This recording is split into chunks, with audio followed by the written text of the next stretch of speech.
السلام علیکم۔ دا ایجوکیٹرز کی آن لائن کلاسز میں خوش آمدید۔ جماعت ششم کا مضمون اردو لے کر معلمہ سعدیہ ناصر حاضر ہوں۔ آج ہم کاروان اردو پہ موجود سبق پڑھیں گے جس کا عنوان ہے مقدس شہزادیاں۔ کاروان اردو کا صفحہ نمبر 9 نکالیں۔ آج ہم سبق پڑھیں گے جس کا عنوان ہے مقدس شہزادیاں۔ اس کو میں پڑھنے لگی ہوں، غور سے سنیں۔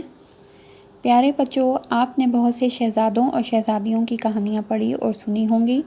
آئیے آج پیارے نبی حضرت محمد صلی اللہ علیہ وسلم اور ام المومنین حضرت خدیجہ الکبریٰ رضی اللہ تعالیٰ عنہا کی نیک سیرت صاحبزادیوں کے بارے میں پڑھتے ہیں۔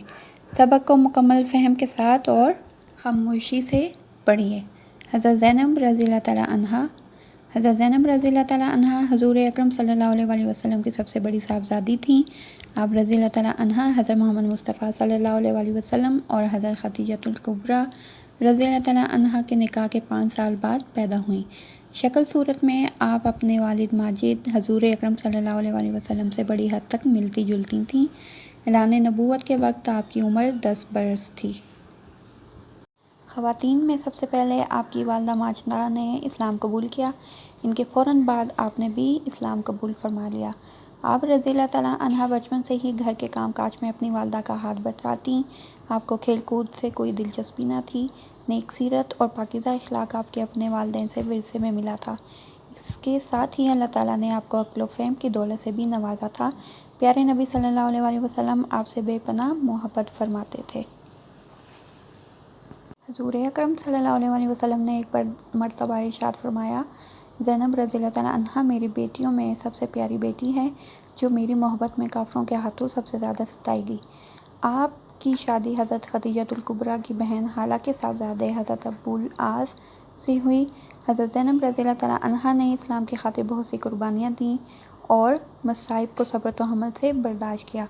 جب آپ مکہ سے اپنے والد محترم سے ملنے کے لیے مدینہ روانہ ہونے لگیں تو ایک دشمن اسلام حبار نے آپ کو پتھر کھینچ کر مارا جس سے آپ شدید زخمی ہو گئیں اور بیمار رہنے لگیں۔ 8 ہجری میں 31 برس کی عمر میں حضرت زینب نے وصال فرمایا۔ پیارے نبی صلی اللہ علیہ وسلم اس موقع پر بے حد غمگین تھے۔ آپ نے حضرت زینب کی نماز جنازہ پڑھائی۔ آپ کو جنت البقیع میں دفن کیا گیا۔ حضرت رقیہ رضی اللہ تعالیٰ عنہا۔ حضرت رقیہ رضی اللہ تعالیٰ عنہا حضور اکرم صلی اللہ علیہ وسلم کی دوسری صاحبزادی تھی۔ آپ رضی اللہ تعالیٰ عنہا کی ولادت مکہ میں ہوئی۔ آپ اپنی بڑی بہن حضرت زینب سے 3 سال چھوٹی تھیں۔ حضرت رقیہ کی تربیت اپنے والد ماجد حضور اکرم صلی اللہ علیہ وسلم اور ام المومنین حضرت خدیجہ الکبریٰ کی زیر نگرانی ہوئی۔ حضرت رقیہ فہم و فراست، شرم و حیا اور سلیقہ شعاری میں اپنی مثال آپ تھیں۔ حضرت رقیہ رضی اللہ تعالیٰ عنہا نے بھی اپنی والدہ ماجدہ اور بہنوں کے ساتھ اسلام قبول کیا۔ حضرت رقیہ کا نکاح حضرت عثمان سے کیا گیا۔ حضرت رقیہ اور حضرت عثمان مثالی میاں بیوی تھے۔ قریش کی عورتیں ان کی محبت اور حسن سلوک کی مثالیں دیا کرتی تھیں۔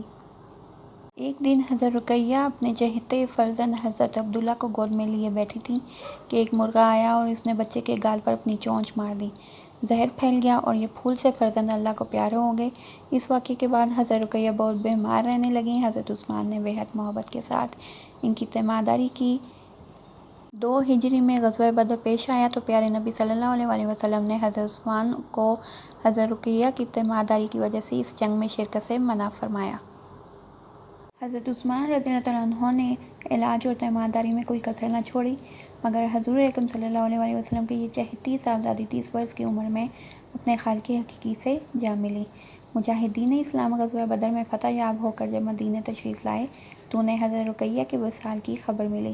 پیارے نبی کو بہت رنج ہوا۔ آپ کو اس بات کا بھی بہت دکھ تھا کہ حضرت رقیہ کا انتقال آپ کی غیر موجودگی میں ہوا اور آپ ان کے جنازے میں شرکت نہیں فرما سکے۔ حضرت ام کلثوم رضی اللہ تعالیٰ عنہا۔ حضرت ام کلثوم رضی اللہ تعالیٰ عنہا نبی کریم صلی اللہ علیہ وسلم کی تیسری صاحبزادی تھیں۔ آپ سیدہ رقیہ رضی اللہ تعالیٰ عنہا سے 5 سال اور حضرت زینب سے 8 سال چھوٹی تھیں۔ آپ میں اپنے والدین کے تمام اوصاف موجود تھے۔ آپ نہایت خوش بیان، نیک اور پاکیزہ طبیعت کی مالک تھیں۔ فہم و فراست، شرم و حیا اور سلیقہ شعاری کا پیکر تھیں۔ جب حضور انور صلی اللہ علیہ وسلم نے اللہ کے حکم سے اعلان نبوت فرمایا۔ آپ رضی اللہ تعالیٰ عنہ کی عمر اس وقت صرف 2 برس تھی۔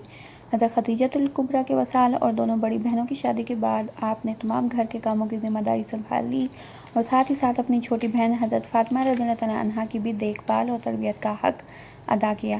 حضرت رقیہ رضی اللہ تعالیٰ عنہ کی وفات کے بعد نبی اکرم صلی اللہ علیہ وآلہ وسلم نے اپنی دوسری بیٹی حضرت ام کلثوم کا نکاح حضرت عثمان رضی اللہ تعالیٰ عنہ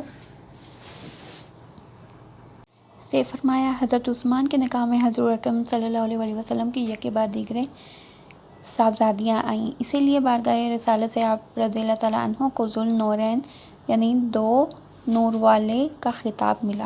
حضرت ام کلثوم نے 9 ہجری ماہ شعبان میں رحلت فرمائی۔ حضرت ام کلثوم رضی اللہ تعالیٰ عنہ پیارے نبی صلی اللہ علیہ وآلہ وسلم کی تیسری صاحبزادی تھیں، جو آپ کی حیات مبارکہ میں اس دنیا سے رخصت ہو گئیں۔ وفات کے وقت آپ کی نماز جنازہ بھی حضور اکرم صلی اللہ علیہ وآلہ وسلم نے پڑھائی اور آپ کو حضرت رقیہ کے پہلو میں جنت البقیع میں دفن کیا گیا۔ حضرت فاطمہ زہرا رضی اللہ تعالیٰ عنہ حضرت فاطمہ زہرا رضی اللہ تعالیٰ عنہ نبی اکرم صلی اللہ علیہ وآلہ وسلم کی سب سے چھوٹی صاحبزادی تھیں۔ آپ کا لقب زہرا اس لیے ہے کہ آپ کا چہرہ بہت سفید تھا، جس سے نور ٹپکتا تھا۔ شکل و صورت اور عادات و اطوار میں آپ اپنے والد محترم سے بے حد مشابہ تھیں۔ تمام بہنوں میں سب سے زیادہ چہیتی تھیں۔ آپ کی عمر صرف 5 سال تھی کہ آپ کی والدہ دنیا سے رخصت ہو گئیں۔ بڑی بہنیں آپ کا بہت خیال رکھتی ہیں اور حضور انور صلی اللہ علیہ وآلہ وسلم بھی ہر لمحہ آپ کی دل جوئی فرماتے۔ آپ نے فرمایا، فاطمہ رضی اللہ تعالیٰ عنہ میرے جگر کا ٹکڑا ہے، اس کی خوشی میری خوشی اور اس کی ناراضی میری ناراضی ہے۔ جب مکے کے کافر حضور اکرم صلی اللہ علیہ وآلہ وسلم پر ظلم ڈھاتے تو انہیں دیکھ کر آپ بہت روتی۔ پیارے نبی صلی اللہ علیہ وآلہ وسلم کے تلموں سے کانٹے چنتی اور چہرہ انوار سے گرد صاف کرتی۔ جب حضرت فاطمہ رضی اللہ تعالیٰ عنہ بڑی ہوئیں تو نبی اکرم صلی اللہ علیہ وآلہ وسلم نے آپ کا نکاح اپنے چچا زاد بھائی حضرت علی رضی اللہ تعالیٰ عنہ سے فرما دیا اور ارشاد فرمایا، اے فاطمہ رضی اللہ تعالیٰ عنہ، میں نے تمہاری شادی اپنے خاندان میں بہترین شخص سے کی ہے۔ حضرت فاطمہ اپنے گھر کا سارا کام اپنے ہاتھوں سے کرتی، اس کے باوجود آپ کثرت سے عبادت بھی کرتی تھیں۔ آپ نے اپنے بچوں حضرت حسن رضی اللہ تعالیٰ عنہ اور حضرت حسین رضی اللہ تعالیٰ عنہ اور حضرت زینب رضی اللہ تعالیٰ عنہ کی بھی مثالی تربیت کی۔ آپ رضی اللہ تعالیٰ عنہ بڑی سادہ زندگی بسر کرتی تھیں، دین کی باتوں کی سمجھ بوجھ میں ماہر تھیں۔ آپ علم حدیث کی بہت بڑی عالمہ تھیں۔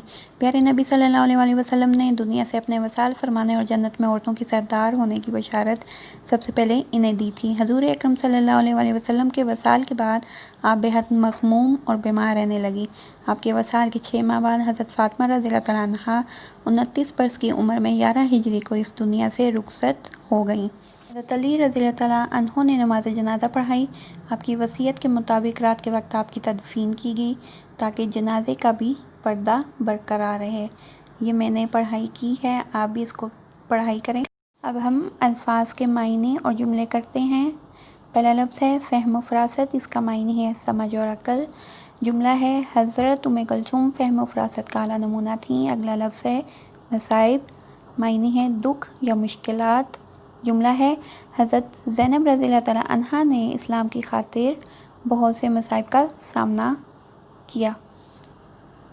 لفظ ہے وصال فرمانا، معنی ہے انتقال کرنا۔ جملہ ہے حضرت زینب رضی اللہ تعالیٰ عنہ نے 31 برس کی عمر میں وصال فرمایا۔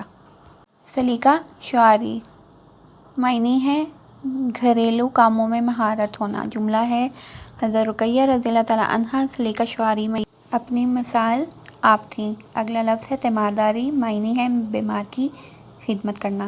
جملہ ہے حضرت رقیہ رضی اللہ تعالیٰ عنہ کی بیماری کی حالت میں حضرت عثمان رضی اللہ تعالیٰ عنہ نے ان کی تیمارداری کی۔ کسر نہ چھوڑنا، معنی ہے اس کا کوئی کمی نہ چھوڑنا۔ جملہ ہے حضرت عثمان رضی اللہ تعالیٰ عنہ نے حضرت رقیہ رضی اللہ تعالیٰ عنہ کی بیماری کی حالت میں تیمارداری میں کوئی کسر نہ چھوڑی۔ یہ ہم نے الفاظ معنی جملے کیے تھے، اس کو اچھے سے یاد کریں۔ اللہ حافظ۔